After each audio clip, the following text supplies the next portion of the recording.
Okay, let's kick off and people can join us mid-stride. Hey.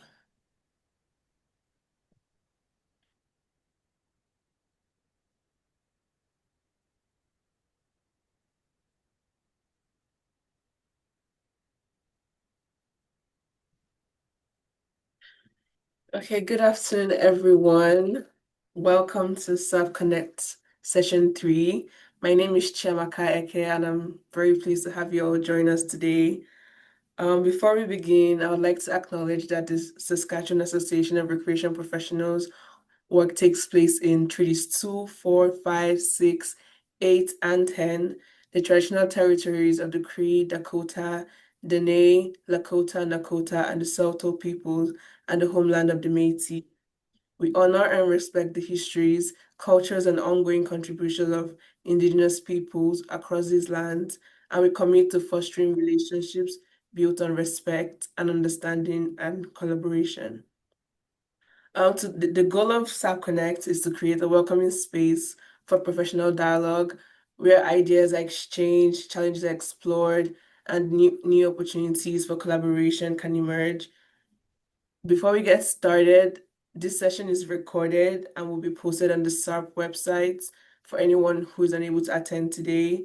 And we encourage you all to use the chat function, send in your input. You can unmute and tune into and share your thoughts, questions, and resources at any time. So we could get started. I'm pleased to introduce today's host, Lara Schrader. She's a valued board member. She brings a wealth of experience in our industry and is passionate about fostering professional conversations that help us all grow. Today, she'll be leading us on conversations as on navigating burnout and work-life blend. So with that, I'll hand things over to Lara to get us started. Thank you all for being here, and we're looking forward to a great discussion. Thank you. Awesome, thanks, Chiamaka. Could you screen share because you're not screen sharing yet? Yeah, I'll do it right now. Awesome, thank you. So hi, everybody. Thanks for joining. It's nice to see you all, although I don't see any, I don't see any of you. We're having a conversation today, so it would be nice if you could come on your camera. Appreciate if you're eating lunch. That's fine. If you've got cats in the background, if you're not even at work and you're lounging on the beach, I also don't care about that. Nice to see everyone if you're joining. If you can turn on your camera, that's fine. If you're driving, please don't do that. But if you can, it would be great to see you and join today.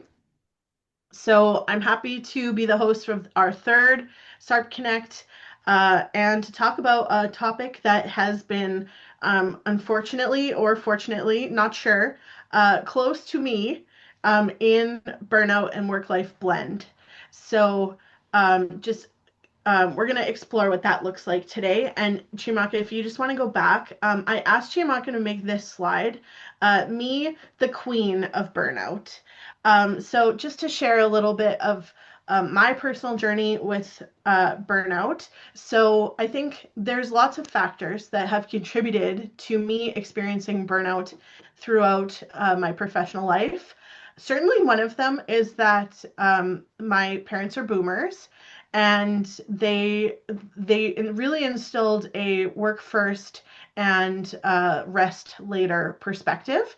But when I was growing up, we were in a lot of activities. They wanted me to have a really normal or interesting exposure to activities. So I did art activities, I did sport activities, I had community volunteered, I did lots of things. We were on the go always, and I just carried that into post secondary and beyond. And then past that, I got a job and I wanted to be a good worker bee. And so I put my nose to the grindstone and I ground over and over.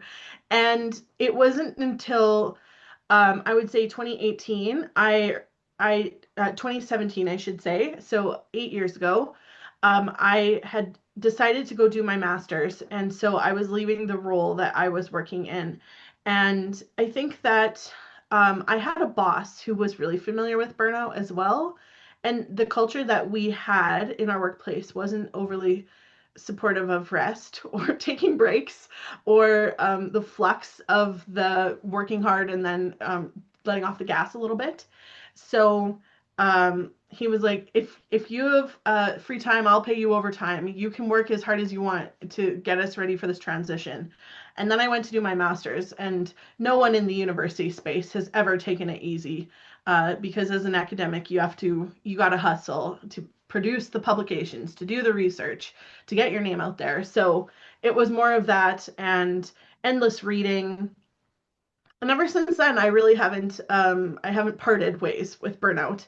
I pretty well uh, work until I am at a very sick point, and then I take enough rest to get back into semi-normal functioning, and then I just proceed on like nothing happened. But that's just a wave. And it wasn't until this past year, and the year has had a couple points where I really had to come to a reckoning that I am not living in a way that is in alignment with my values, and that I'm working myself into a state that I can't come back from. So, to be really transparent and honest, I was just recently diagnosed with an autoimmune condition, which I think I've really just subjected myself to because I've worked very hard with not proportionate amounts of rest. So, um, we're changing this. In the year 2025, we've been working to change this here in this office, this household, this person.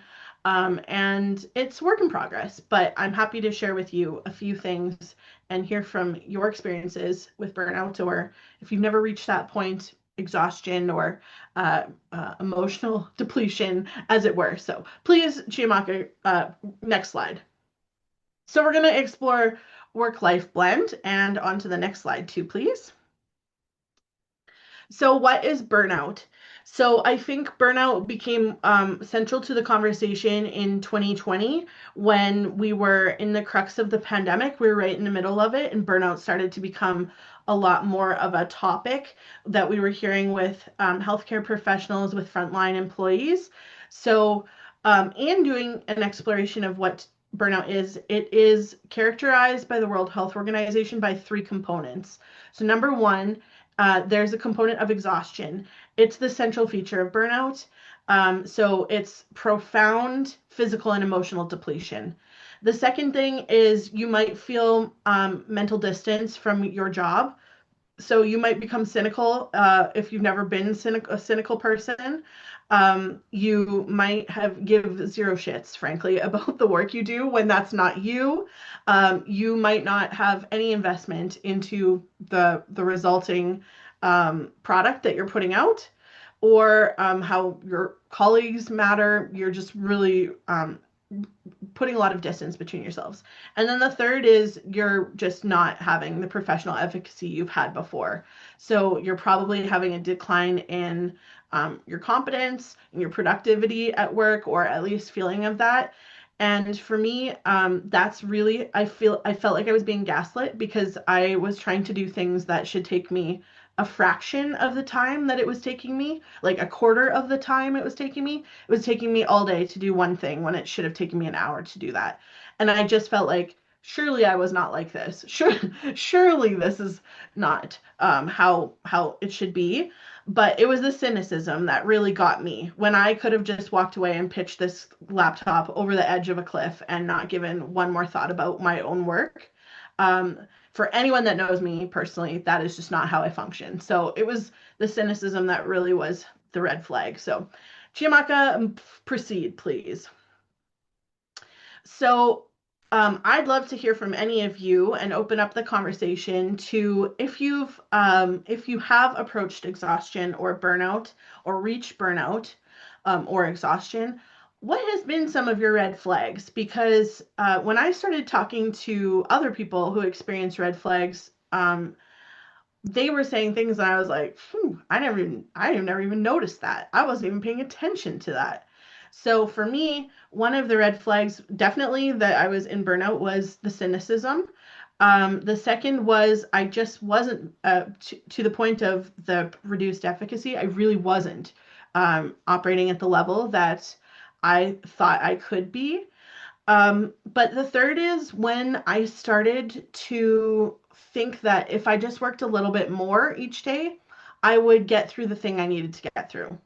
It's always a warning sign when I say, like, after this weekend, after this event, after this client, then I will be through it. Well, there's never no through. The next thing just comes up. So um, that's where I struggle when I feel like I can't take a break because I'm not getting through the thing. That's precisely when I just need to take a break. So anyone care to share their own experiences? I appreciate this can be personal and um, not feel professional, but love to share in this the misery of experiencing burnout if you've experienced anything. So, anyone want to jump in?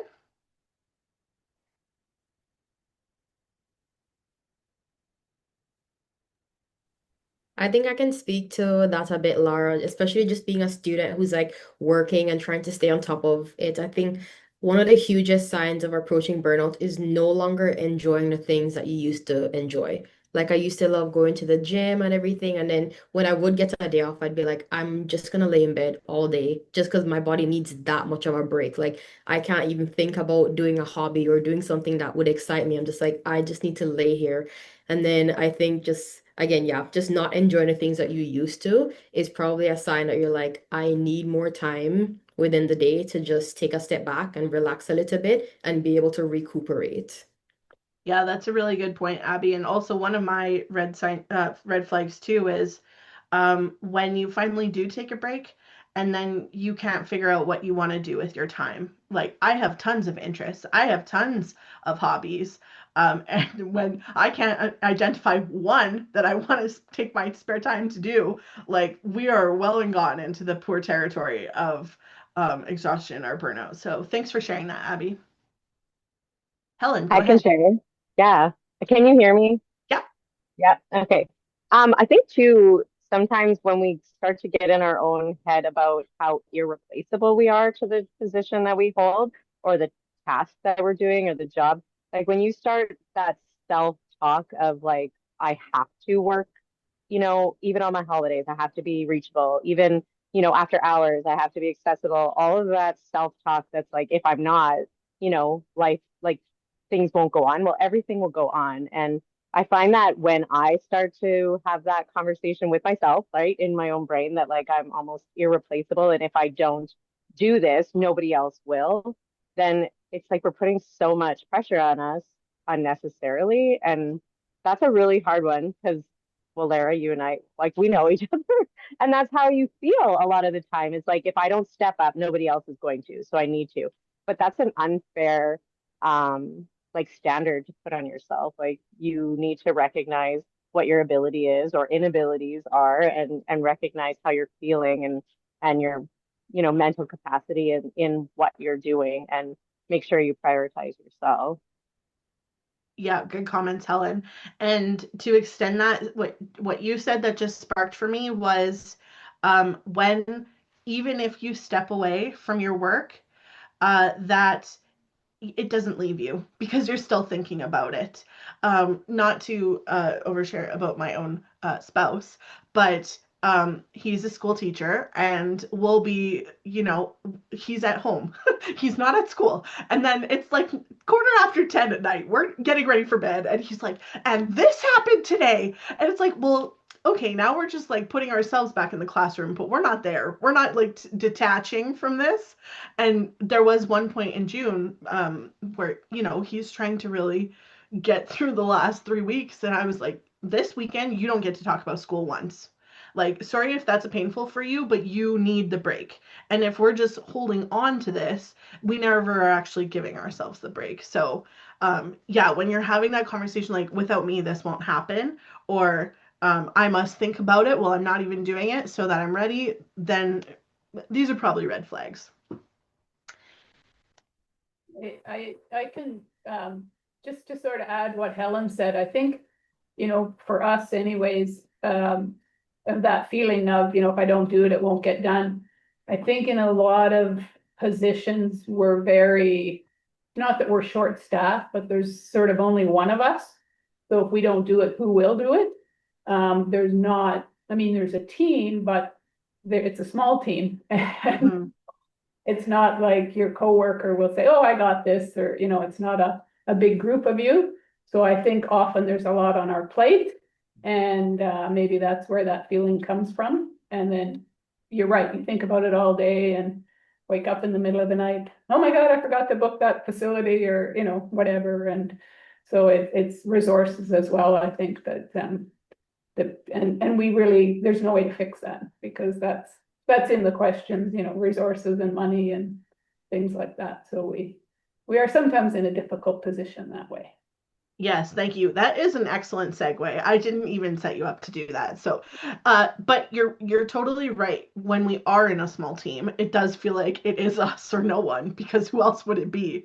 And so, actually, let's go to the next slide, because there are some work-related risk factors, and that's kind of in here. So there are some factors. So I've done a lot of reading about this. So of course I went to the library. That's the first thing I did. Find the books about the burnout. So and let me just like put an asterisk back to my definition of burnout. The World Health Organization talks about burnout exclusively around work. And I think that that is a limited description.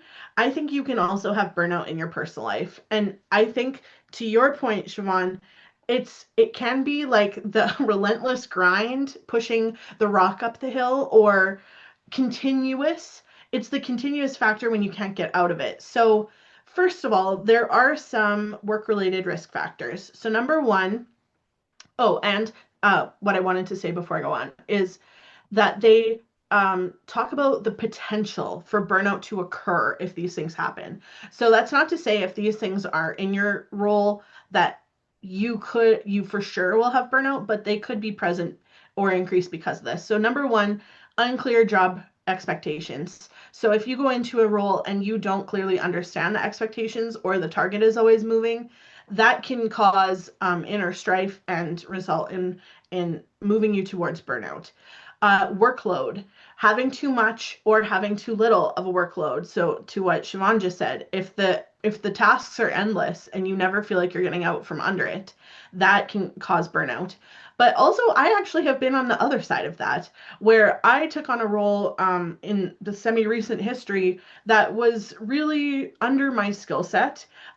It served a purpose at the time, but it wasn't a good match to my abilities. And I had too little work and too little responsibility. And you'd think that would be freeing, but not for me. That was just really stressful, because I wasn't filling my time in the week, and I just thought it was a real waste of the resources they had. So that caused burnout for me.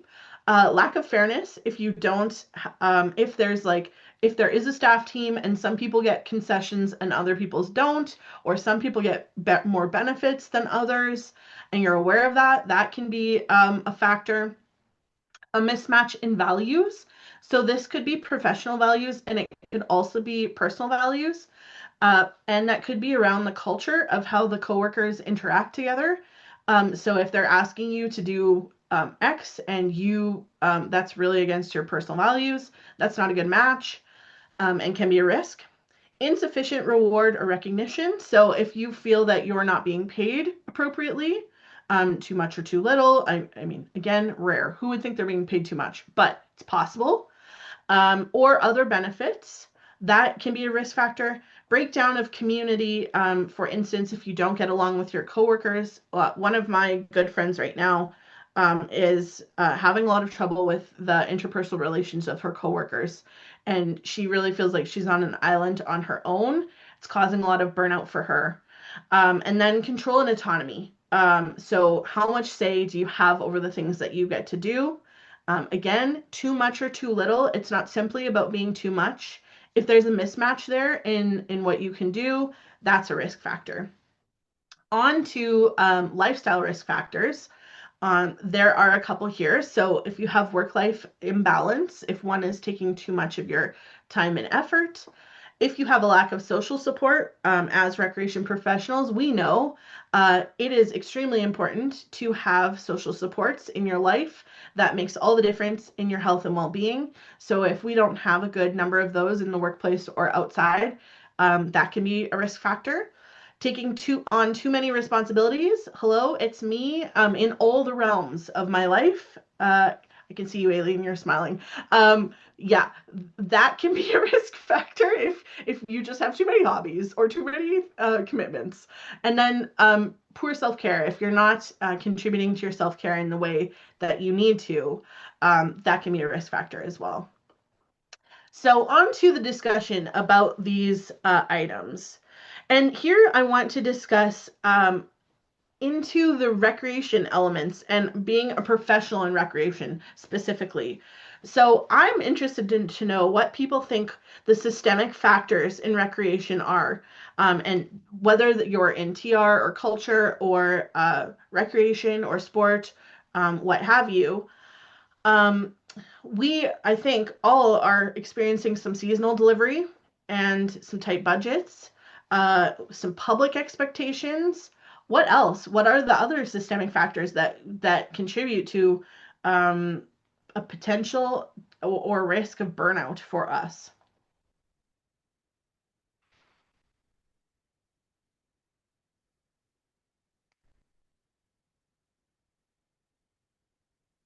I think for me, it's definitely the seasonality.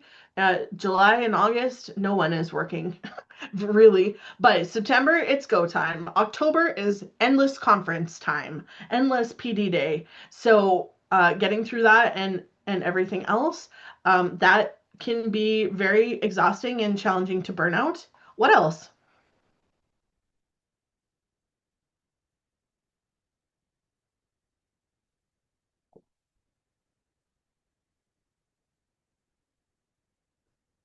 Chantel, I can see you talking, but you're still muted. 1 second.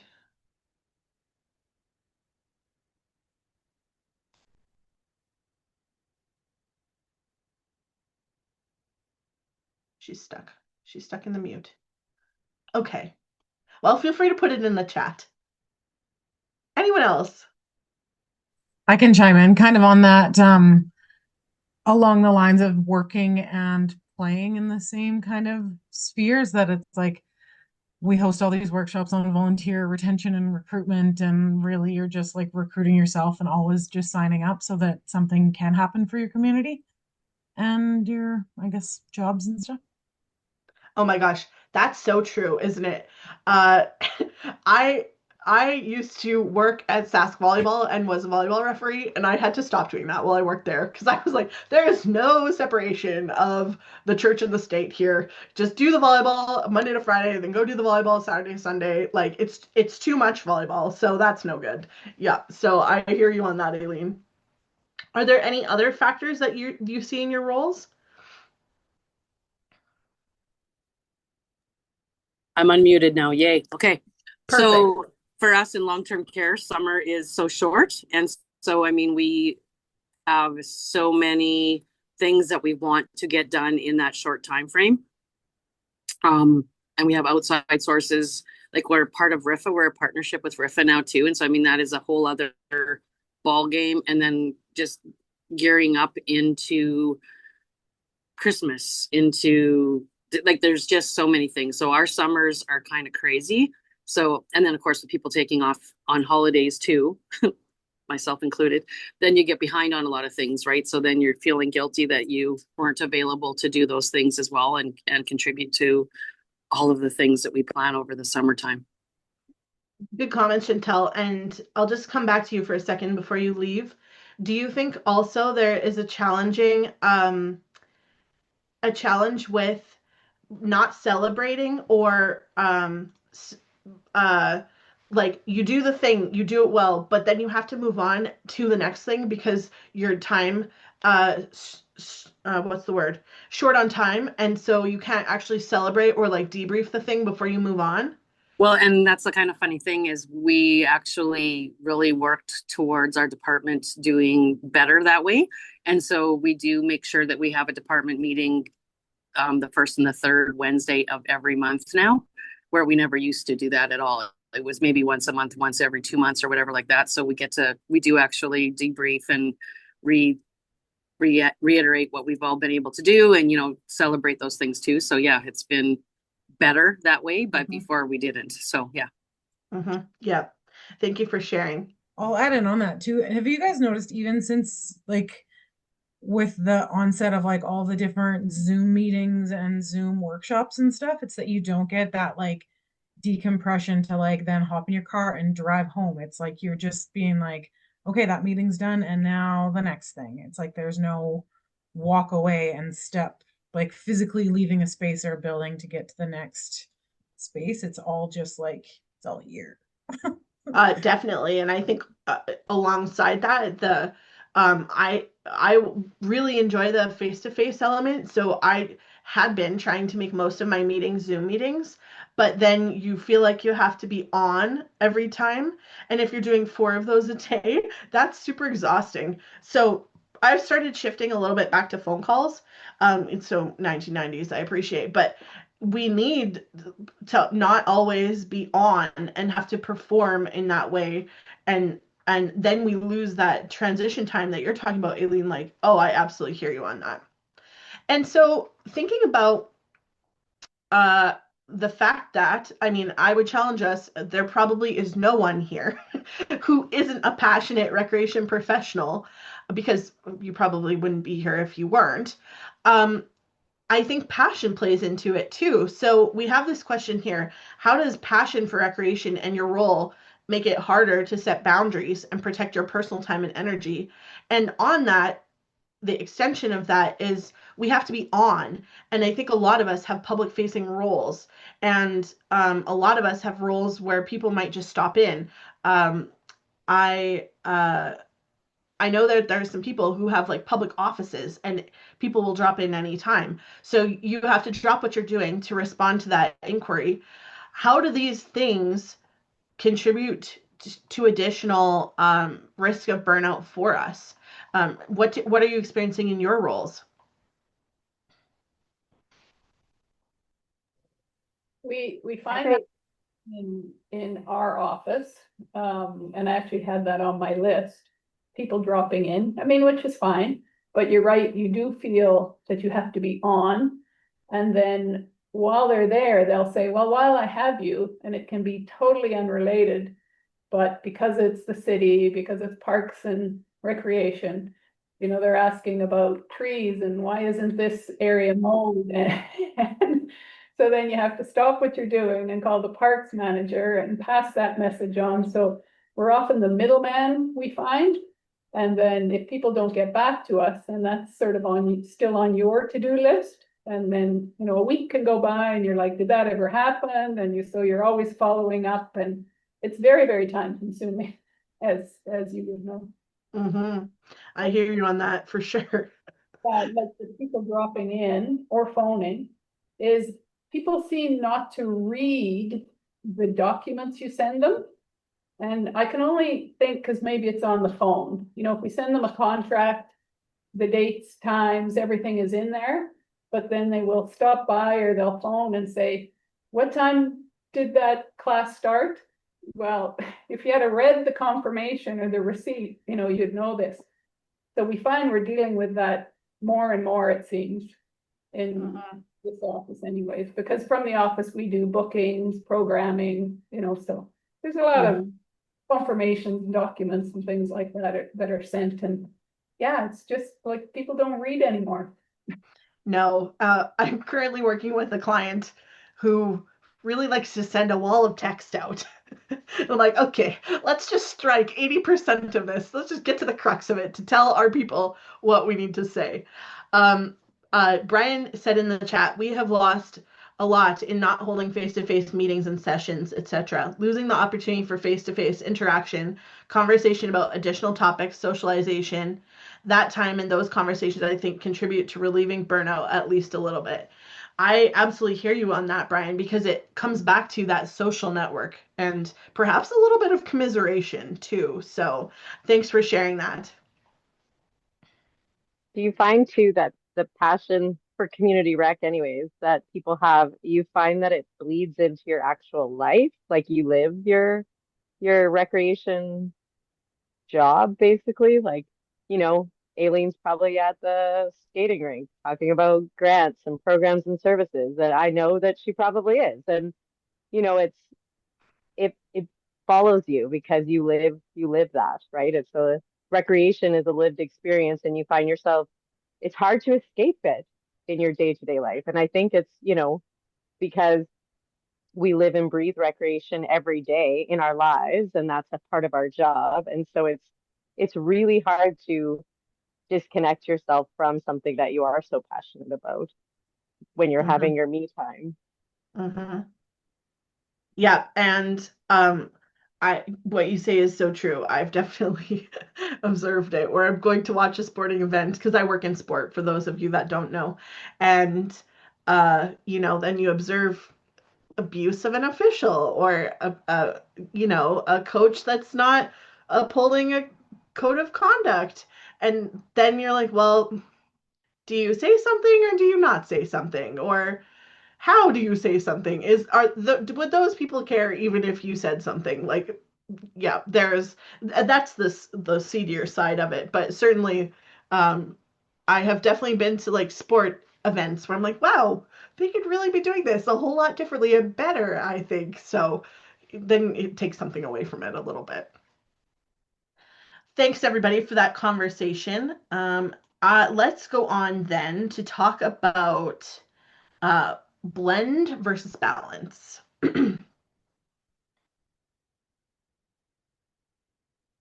So I'm sure everybody's heard the concept of work-life balance.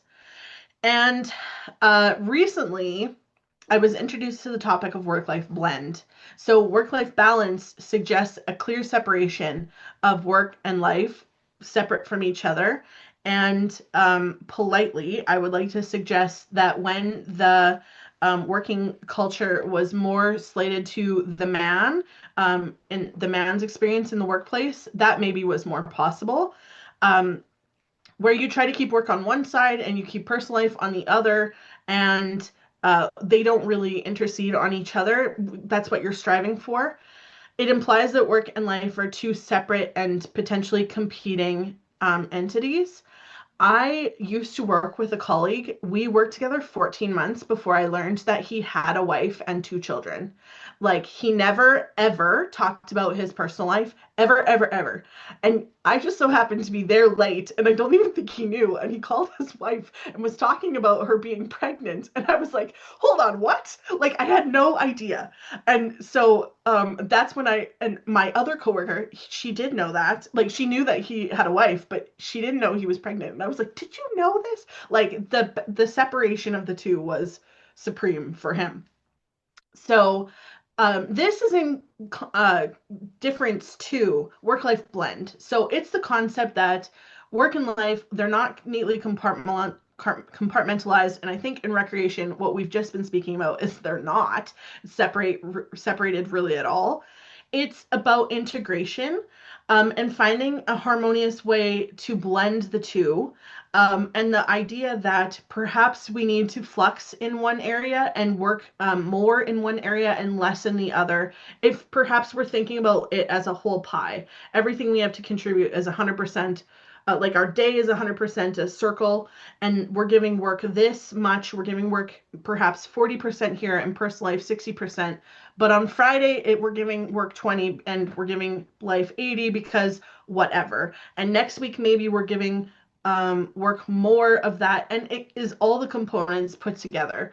And so I listened to a very good podcast on this. I can share it if we're going to send out the recording on what the concept of work-life blend is. And I think it helps to put down the idea that we don't have to have it be 50-50 or separate, because we don't work in a place where that is really possible anyway. So if we just embrace that concept, then perhaps we can just accept that it fluxes. Sometime we're doing more here, sometime we're doing more here. So love to hear your thoughts on this. Jumping forward, Chiamaka.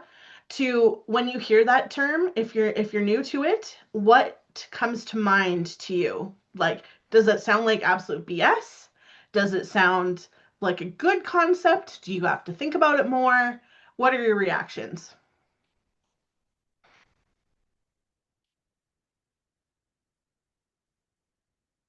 I'll admit, when I first heard it, I was like, that's BS. And now I'm like, okay, I can get behind this. I actually think that that's amazing that, you know, I wrote that in the chat, but like the just thinking about it in that slightly different way just makes so much sense. I don't know. It's like I really, really like the thought of that because, like I just was saying, it's almost impossible in like in the community rec world. I can't speak in all of the other sectors, but to really separate yourself from your profession, like it is, because we live recreation. We live, we're going to community events, we're attending the programs that we've created, and all of those things. So it's literally impossible to disconnect yourself from um, your work sometimes. So I think that that's fantastic. Like just thinking that, there needs to be a balance, but a blended balance. Like, and you're not necessarily saying that you have to forget about everything, but just remembering that it needs to be a healthy blend. I don't know. That's a really great way of thinking about it. I love that. I want to definitely think about it more.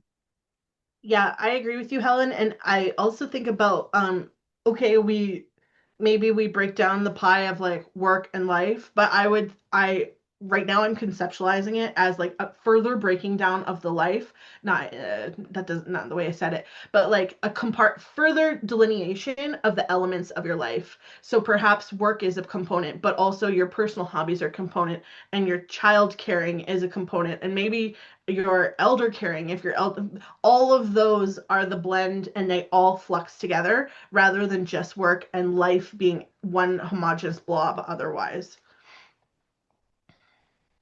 And I was once told that life is like juggling, and you can't always have all the balls in, right? Like one has to always be higher than the others when you're juggling. And it's just a balance of, you know, rotating your life, juggling balls. Like if you're an excellent mom and you're killing it, that's awesome. But you maybe can't be an excellent mom and an excellent, you know, professional and an excellent this and excellent that. Like something's got to give a little bit. Doesn't mean that you dropped your balls, but Mm-hmm. you can't keep them all at the same level. So, I mean, I think that that's also another healthy way of looking at it. And that fits kind of into that blend as well. Like your pie chart is going to be maybe rotating as well. Mm-hmm. uh I recently heard something that was truly revolutionary to me, and that it stopped me in my tracks. And the thing that it was, which I think relates to what you just said, was you don't have to bring 100% effort to everything. And I was like, once more for all the rest of my brain cells, like, you don't have to bring 100% of yourself to every single thing you do. And I was like, who knew that? I didn't. I really didn't know that. And no kidding, out if I'm always doing that to everything I have. So, yeah, the blend fits well with me. Anyone else? Is there is it not resonating for anyone?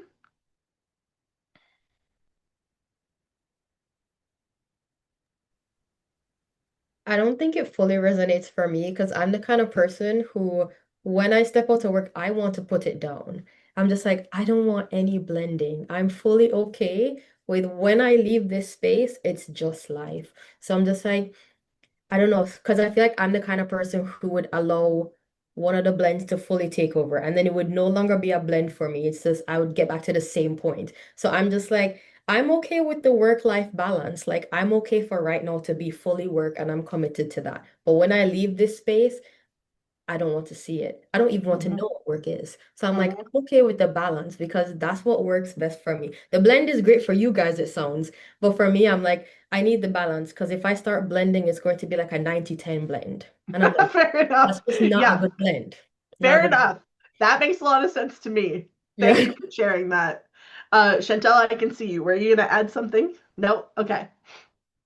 Cool. So let's There, go on now. Oh, yes. Was there something sorry, I was else? just gonna add to it. I kind of feel like I fall in the middle, right? So there's parts of this that I think is really it would help, I think. The other part of me goes, this would just be me rationalizing why I'm in burnout, depending on what kind of roles you're in. So there's a little bit of both. I think from when you were talking before about signs of burnout, one of the things I was thinking about was that feeling of guilt when you're living in personal time, but you know there's work things that you're again passionate about that you're not getting to. So as you start to schedule yourself things and go, I can finish this on the weekend. But then you get to the weekend and there's that battle of, am I enjoying my personal time or am I catching up on that work thing? And so I think so. This definition makes me think a little bit about rationalizing, allowing that work to seep too much into my life at the same time, if you can find the right balance, I can see a spot where that guilt could go away if you do know you've got the right kind of pie chart, so to speak, Mhm. aligned, right? So if you understood what you're giving to it, and again, if you've got a job where you're flexible enough to also bring some of your personal life sometimes into your work, you can maybe put some of that guilt away, at least in my personal thought. But I could see how in a tough, very burnout heavy position you could use this as a rationalization to just let, like Abby said, it turn into a 90-10 blend and just justify it as it's my blend, right? So it kind of goes both ways, but it's an interesting concept for sure. Certainly. I hear you on that. Thanks so much for sharing that. So let's talk about what it would be to set a healthy life blend then. And please appreciate that this is purely from the research and not my experience as a personal person, although I work on it. So number one, set clear boundaries. Um, this may be just ridiculous when you hear it. So I appreciate that is how it could come across. But because I used to work in a business and I had a boss, and that business had to obviously meet employment legislation, I used to have to take breaks. And those were just legislated into my day, and those were nice. And truly, actually, when I had a lunch, I used to go work out at the gym. And then when I started working for myself, I was like, oh, I can do whatever I want. I can do it whenever I want. So then I just had no breaks. And then somehow the no breaks became when I was working in the burnout, working for 10, 11, 12 hours a day. No breaks, like no breaks anywhere, other than perhaps just getting up to the bathroom and coming back. And so recently I set new boundaries in personal business. I have a work day and I have scheduled time, and my breaks are scheduled right in there. Like they're in my calendar every day. It pops up, and I follow this now. So, building those clear boundaries back in my work day, I start at 9, I finish at 5. I work for myself. I could do anything really, but bringing those back has been very helpful for me. Being intentional and planning your day. Oh, I just told a lovely story about what that looks like. So I start with my brain, my biggest brain thinking information activities in the morning, and I move into less challenging things for the brain as the day goes on. The last hour of my day is mostly logistics, setting up meetings, sending out calendar invites, blah, blah, blah. That is how it makes sense for me to use my brain in the best way. So that's what I do. So I've been intentional with planning that. Aligning expectations. So clear. I maybe this was on TikTok yesterday. Someone said, if someone asks you a question, only answer that question. Don't answer the 5 anticipatory questions that you think they'll ask as a follow up because they didn't ask that. So just align your response with what other people are expecting from you or what your job entails. Communicate your availability. I have someone in my personal life who gets very angry when when they say no to something, and then people say, well, are you sure? Are you sure? And I say, yes, you have to keep communicating that. So just keep going with the communication. Focus on deep work. So one thing that's been very helpful for me in cutting down and minimizing my burnout has been focusing on not multitasking, not checking my email, not having my email open while I'm doing my deep thinking. So can I focus on one thing at a time? And finally, advocate for a supportive culture. So shifting into the next question. What I really want to talk about here is twofold, so we can have a discussion about it. Um, sorry, I'm just consulting my notes, thinking about your off time. Actually, no, Chimaka, let's go to the next page. Thank you. How can we model and foster a team culture that genuinely supports a healthy blend rather than just talking about it? What actions can managers take? And along that vein, what kinds of supports would be beneficial um, in making a healthy work-life blend for you and in our field? So this kind of speaks a little bit to what is the role that SARP could hold in advocating for that in our industry, or what programs, services, actions, initiatives could SARP take to help support us.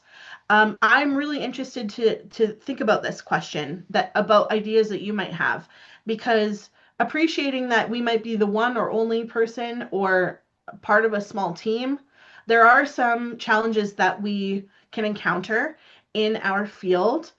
But there are probably things that we can still promote and try to do to make a healthier culture around work-life blend, work-life balance. So would love to hear anyone's thoughts if they have them.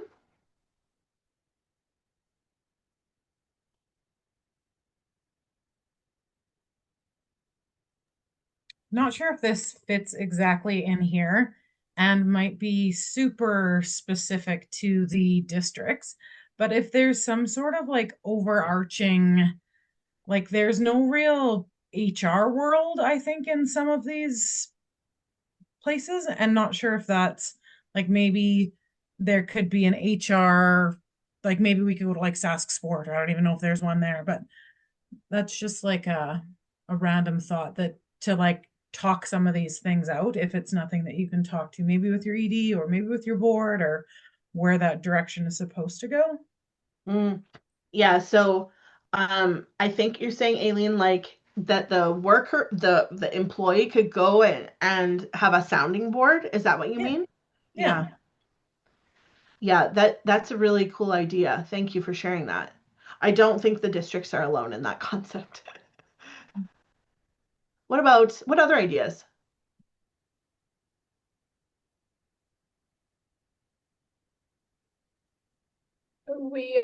I am constantly harping on communication. Uh, because like similar to, with customers, we find that, if you don't get a response to a phone call or an email, you're doing double the work by, then putting a reminder to call this person and call that person, like within our department and within the city in general. And along those lines, we find that lack of communication and planning, constitutes an emergency then on our behalf, where it had nothing to do with us. The old saying, your lack of planning doesn't constitute an emergency on my behalf. I just find the last minute details in so many things, then you just have to react quickly. Whereas if they took the time to plan, as recreation people would do, uh, it would make things a whole lot easier. So I find the communication, from one department to the other is very, very poor. Mm-hmm. Not letting everybody know sort of what's going on. So I'm constantly trying to work on that and get everyone else to work on it as well. It's just my little Totally. days. Thank you for sharing. I myself wonder about, I don't know what the role SARP plays in this, but if I go back to my the boss who I sort of was talking about, who didn't necessarily have a good culture. The culture came from the head of the organization, which was my boss. And my boss was not in good work-life blend himself. And sometimes he had trouble sleeping, which we all knew because he would wake up and start emailing us at 3:30, 4:30, 5:30 in the morning. And he would say, like, don't do what I do, don't do what I do. But it subconsciously signaled that you should, even if that is what they said. And I don't think any of us, I mean, that was 10 years ago or more. No one, no, none of us had a conversation about like, do you appreciate how you're signaling to us or what the things that the leader does that filters down into the culture? I think likewise, I don't think organizations, for the most part, are having conversations about what their culture is and what their culture, if it needs to change, how it should change. And I think that that would be very interesting. I don't think you do that well internally. That probably requires an external facilitator, but it potentially could be. But I think it would be very interesting to have that conversation and hear like what is the culture out in these spaces that our recreation professionals work in. Any other thoughts here about kinds of supports SARP for specific could offer in making um, burnout not a problem in our field?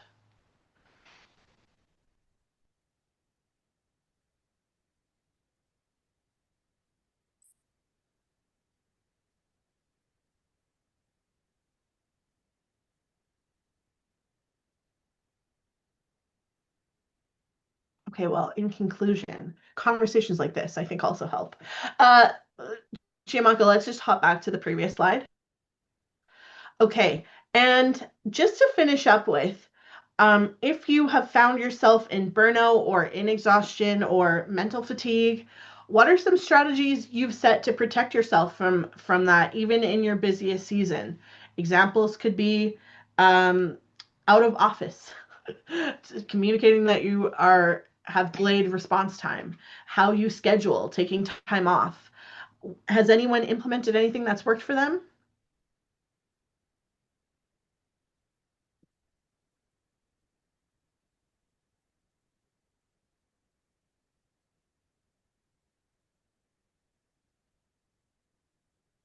Personally, saying that I was no longer using weekends to catch up on work, no matter what the state of the work was very beneficial for me. And giving myself an actual end time. 6 o'clock is my hard stop, no matter what I have going on. It just appreciating that I am a work, uh, an organization of one, and it's me or no one.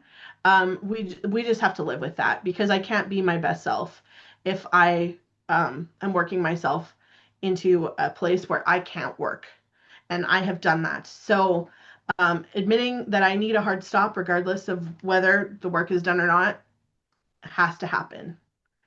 Any other thoughts? It sounds simple, but I have become far better at scheduling my sort of free time. And I'm not, I will say to a colleague or even a boss, can you come to this meeting at 6 o'clock? And I'll say, nope, sorry, I have yoga from 5:30 to 6:30 on a Monday. And I have to go. I mean, if it's like a council meeting or something, I have to cancel. Mhm. Lunch hour, no, that day I always go for a run, so sorry, I can't meet at that time. And I mean, there's always exceptions, but I used to always just push things off, oh, I'll do it tomorrow. But so I have become better, I think, at scheduling my free time. Yeah, that's very good, Siobhan. Thanks for sharing. Brian in the chat said, ensuring I keep some level of physical activity during busy weeks, regardless of longer work hours. To what you're saying, similar things. I would say I've done that as well. And also being a lot more concerted in scheduling a recreational activity because the whole point of recreation is to recreate ourselves. So sitting in front of the TV watching Game of Thrones as we're doing right now is not recreational. It's that has a place, but for me, spending like 6 hours at night watching TV was not helping me to get back into a rehabbed, ready to go place again. So making sure that it's something that is nourishing and regenerating was really helpful. Helen? Yeah, I'll sometimes, like, I mean, and this comes from my previous boss and his willingness to be accepting of mental health days. So, sticking with that, like just being cognizant of using maybe like a sick day as a mental health me day. That's very helpful. You know, those things that you also put off, like spending a day pampering yourself that you might not do because you have to do that in the evening or on the weekend, or you know, it collides with your kids' activities or whatever it is that you might, you know, put as a priority. Um, Making yourself a priority is also very helpful. Mm-hmm. Yeah, thank you for saying that. And if you work in an organization that offers flex time, I have in previous gone to work and just nothing is computing, and just said to my boss, you know what, I'm going home. Like this isn't helpful for anyone, and I'll just come back tomorrow and I'll work a few hours longer to catch up that time. And that workplace was very fine. It was like as long as you get your 37 and a half hours in this week, doesn't matter how you do that. So appreciate if that's not a flexible time schedule. You don't have flex time, not an option for you, but it certainly could be. Thanks everybody for participating in this discussion. It was enjoyable for me to facilitate. I hope you got at least a nugget that you can take back into your home life. If ever you want to discuss work-life blend or burnout, I'm available. You can find SARP website until middle of October, and or on LinkedIn. Also, let me take this moment to publicly. It's Chantel. Is it your birthday? Is that what was said here? Yes, it is. Happy birthday, Chantel. Another one older. That's great. Oh, cakes are falling from the sky in the chat. That's cool. And to also wish Jordan a farewell. He will not be with us past the end of this month. He is off to do exciting new things at the University of Regina. And on that note, we are accepting applications to our executive director position. Please feel free to share the post. It's on our website. It's also on social media. Deadline closes next Tuesday. Thank you, everybody, for giving us your hour. It's been a pleasure. Wishing you best of luck for the rest of the day.